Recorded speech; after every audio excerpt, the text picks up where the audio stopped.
This is a completely home-built EV built for the Automotive X Prize in 2010. It achieves over 200 miles per gallon equivalent. It gets over 300 miles of range from its just 45 kilowatt hour battery pack, and it was built by this man right here and his team of volunteers.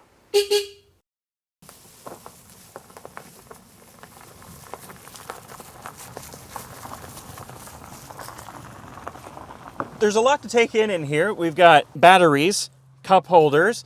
This is the regen on-off switch. This is the inverter on-off switch.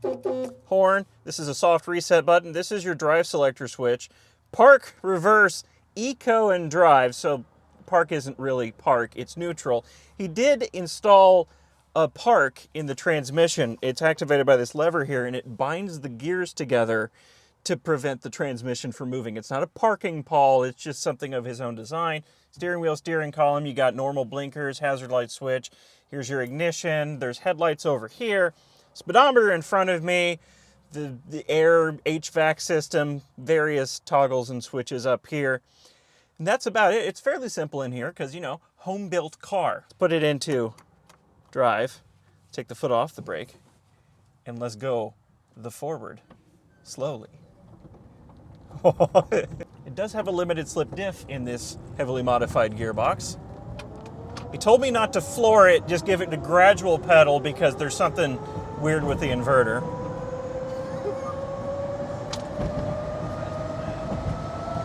He just told me to go faster. We're going to go faster.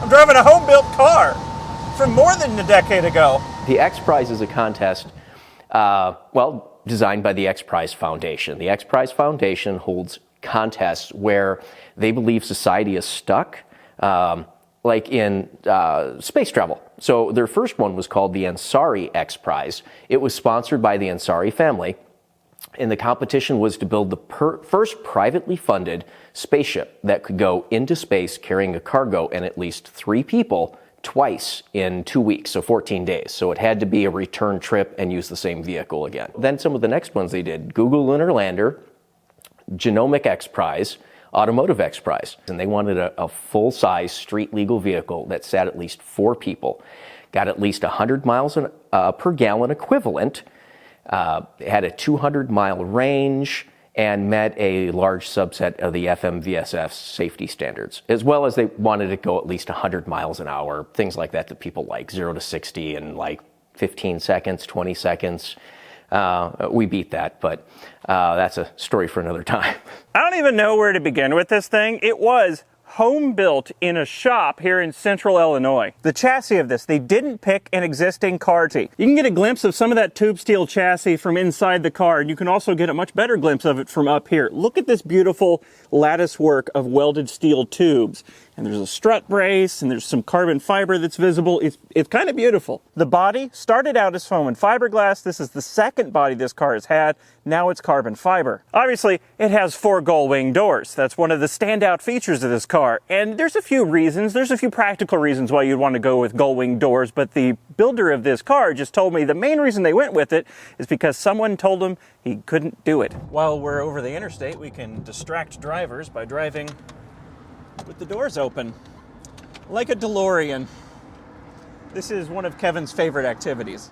Initially, the trunk also had gull-wing doors with a spine down the middle, and they open on both sides, but it leaked too much water, so now it's just a standard trunk with actually quite a bit of space back here. There's even a spare tire in here.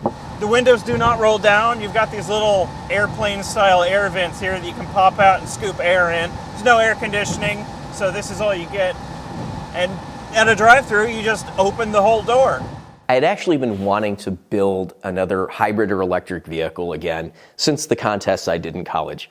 But it takes all your time, all your money. It's what you would be doing. And I knew we'd have to do a ground-up vehicle to get kind of what I wanted.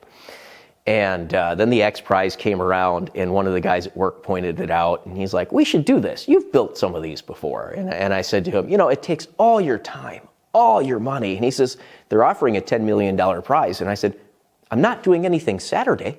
The headlights are aftermarket headlights for a 39 Ford. The windshield is from a Mazda Miata. The door handles are also from a Mazda Miata, as is the trunk latch. Charge flap is right here. This is a fuel door from a Mitsubishi Eclipse. Front suspension is the front suspension from a Dodge Neon. It's a very, very harsh ride.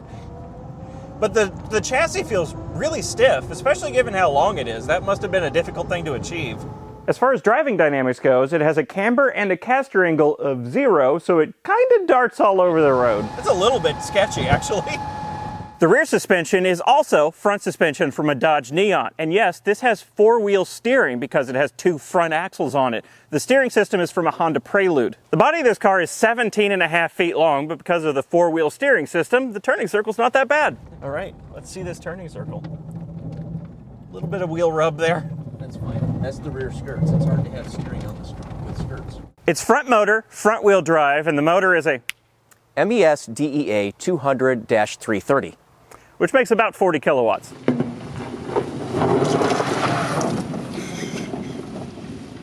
The brakes and steering are unassisted. It has disc brakes all around. And you know, unassisted disc brakes are difficult to press down, but it has blended braking.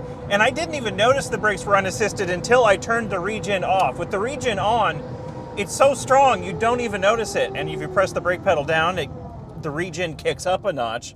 It's really good. Not the quietest thing in the world, but the loudest thing is the motor. There's not tire noise. There's a little bit of aerodynamic noise, or wind noise, as most people call it, but not a huge amount. The loudest part is just motor and the chassis of the car. The X Prize required us to have a name. The contest was to build the 100 mile per gallon car. The group of us that started it all worked for the Illinois EPA. So one of the conspiracy theories out there is that the Illuminati hid the 100 mile to the gallon carburetor. So we just kind of said, well, we're building the 100 mile to the gallon car. Why don't we just call ourselves Illuminati Motor Works, IMW, and I'll just tell the X Prize in our application that, yeah, I'm just going to pull the 100 mile to the gallon carburetor out of my desk drawer. We're going to use a small block 350 and go. And the name of the car? 7. The gearbox is a heavily modified gearbox from a Geo Metro. Originally it was a 5-speed, but this one is a single-speed gear reduction with custom gear ratios and some other custom things done to it. Part of the requirement of the X Prize was this be a 4-seater. Well, to get that nice sloping back on there, it's more space efficient to make the rear seats rear-facing. Rear seats are not that bad. I'm sharing my rear seat with a big old battery tray in the middle here. The rear end of the car comes to a point, and the rear legroom is just weird, but it's fine. I got plenty of headroom up here. I can even wear a helmet back here. Top speed of this is 130 miles an hour. 0 to 60 is somewhere between 6 and 7 seconds. Batteries. This has 200 CALB lithium iron phosphate cells wired in a 100S 2P configuration. They are situated in the middle of the car down this big central spine, which you're immediately aware of as soon as you get inside.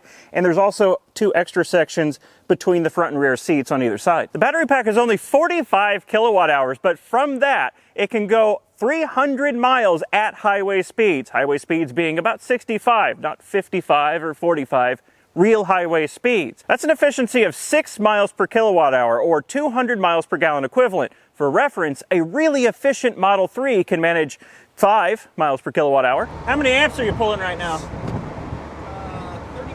31 amps we're drawing at 320 volts. You can do math at home for that. At 70 miles an hour. Originally, the battery pack was only 32 kilowatt hours, giving 7 a range of about 200 miles. They upgraded the battery in 2019 to newer cells, and because of advancements in battery technology, capacity went up to 45 kilowatt hours in the same available space as the original pack. And that's with lithium iron phosphate. If he went to a different lithium chemistry, he could get 80 kilowatt hours, if not more, in that same space, making his range 500 miles plus. The battery has no active thermal management, no heating, no cooling. Again, home-built car, and that dramatically increases the complexity of the battery pack. So we were tested by Chrysler at their Chelsea, Michigan proving grounds, and we tested out at 207.5 miles per gallon equivalent. So we did okay. While it does get 200 miles per gallon equivalent at highway speeds, he told me that they're very close to it getting 100 miles per gallon equivalent at 100 miles per hour, which would be an amazing efficiency goal.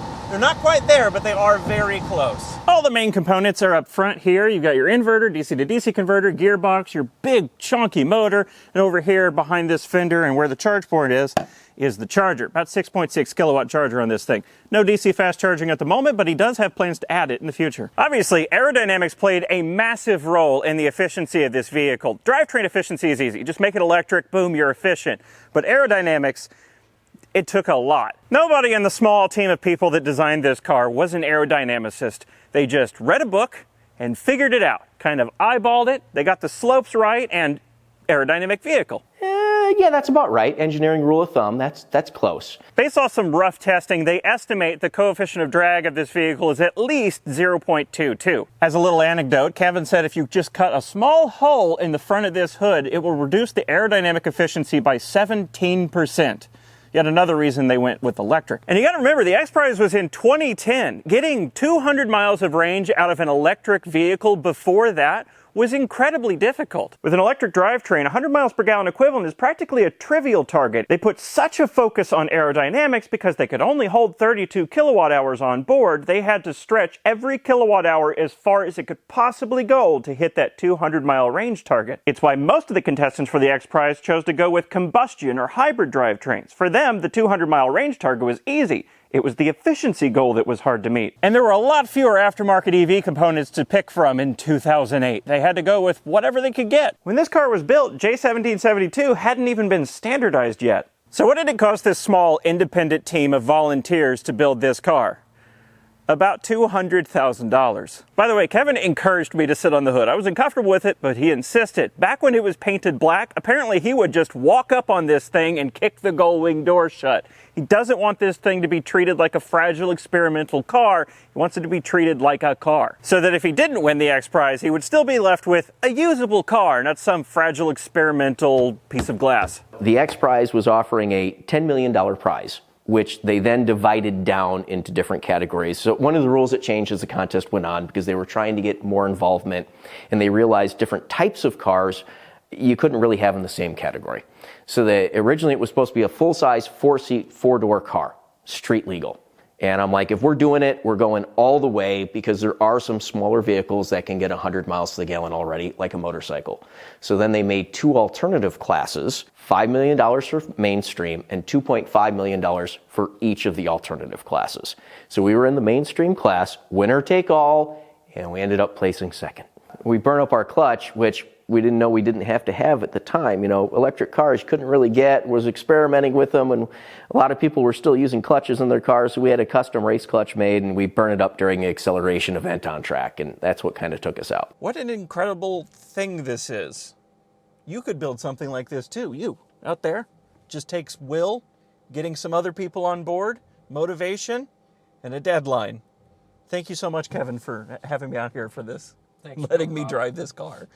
Really, it takes Will, Bob, Dad, your brother, cousin's uncle, some volunteers from high school, some short guys to fit underneath, and a bunch of other people who don't just mind getting epoxy all over them. And you just warn them there might be a fire or some electric shocks, and just feed them Pete's and Little Debbie's, and they're generally good.